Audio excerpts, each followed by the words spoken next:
The IMF expecting the global economy to slow sharply this year in the wake of President Trump's tariffs. Join us right now to talk inflation, chances of a recession, and so much more. Former Deputy Treasury Secretary in the Biden administration, Wally Adeyemo, good morning to you. I'll start with just the basic question. Do you think we really are set up for a recession here? Well, Andrew, it's great to be with you. And I think that if we were to have a recession, it would be a self-inflicted one.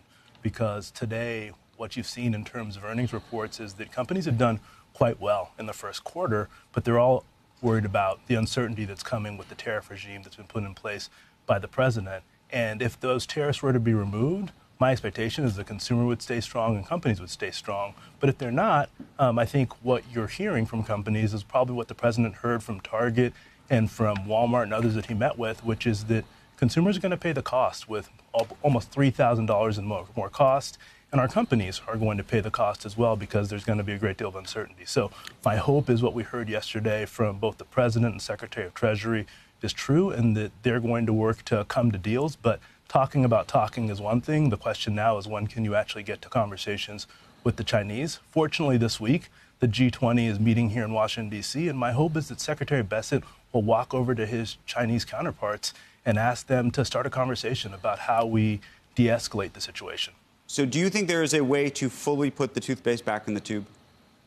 I don't know that you can fully put it back in the tube, partially because of the uncertainty created by not just the tariffs that have already been announced, but the investigations the president has started. But they can start to provide more clarity about what their goals are. Ultimately, for any president, for any negotiation, you start out with your maximalist approach, but then you figure out what the landing zone is for your negotiations. And the reality is that the sooner the president, the Secretary of the Treasury, and others make very clear what the U.S. is going to accomplish and over what time frame that is, then markets can adjust. Then people can start to plan.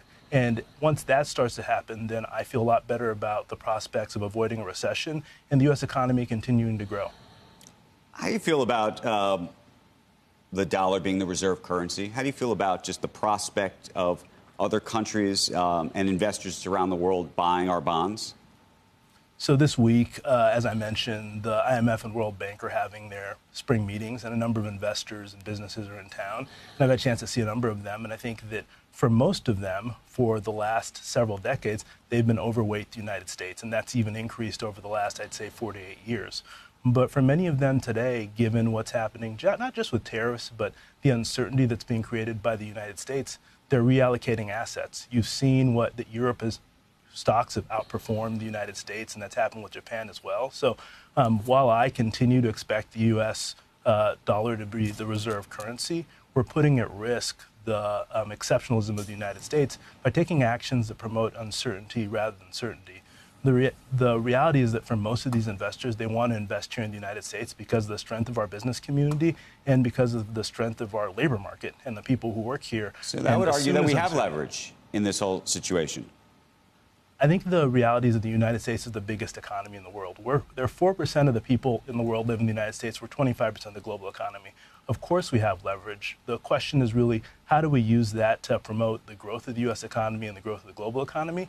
And right now, the concern is that we're doing the opposite, with investors deciding to put their money elsewhere and with our companies struggling to figure out what going forward policy will be. It's going to make it harder for not only our companies, but for consumers who are going to pay the ultimate price. So while we have the ability to change things, we need to take those steps now.